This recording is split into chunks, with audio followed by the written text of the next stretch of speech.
everybody and welcome to my channel. Today we are going to talk about Alienworlds, which is a game that I recently got into. I think it's been around a month or so since I've started playing it, and I can honestly say I'm pleasantly surprised by it because it brought me around $160 in my first 2 weeks of playing, and considering that I don't have to put that really much effort into it, that's a really good amount. Basically, this is a mining game, so all you have to do is just click mine a couple of times a day, and that's about it. This is currently the amount of TLM that I have. This is the inventory where you can see your mined or purchased NFTs, because besides that TLM that we get from mining, we might also have the luck of receiving some NFTs along the way, which is pretty good because you can sell them for quite a good price on the market. This is where you can find them on the Atomic Hub market. You can sell them, you can purchase them, whatever you want to do. But going back to the Alcor exchange, in order to be able to sell or purchase on the Atomic Hub, you will need to switch your TLM to wax because the Atomic Hub market only works in wax. Okay, so next up we got the managed land section, which is not available for me at this moment because I am currently not a landowner. If you do want to become a landowner, you can just go to the Atomic Hub market and go to the Alienworlds section and then choose Land Worlds.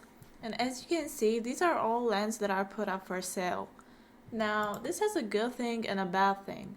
The good thing is that once you purchase land and you become a landowner, you can actually put a commission on it, which means that every time someone comes and mines on your land, you will receive a certain percentage of their mining, which is pretty cool because that's basically a source of passive income. Now, the bad thing about this is that lands are pretty pricey.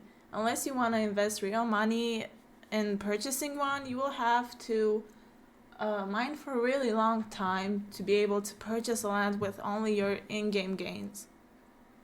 Okay, so now that we're done with the managed land section, we can just go to the staking section, and what this is about is basically you can stake a certain amount of TLM to a planet, which kind of sustains it. I mean, this is what staking is about, to sustain the amount of TLM that the planet has, so it basically also increases the amount of TLM you might receive per mining.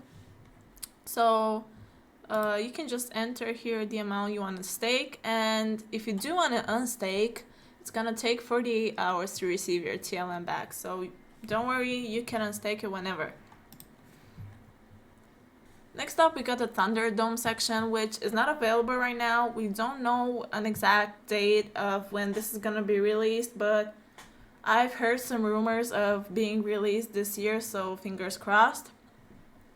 This is basically a battle arena where you can just battle other players with your NFT cards, which is pretty cool.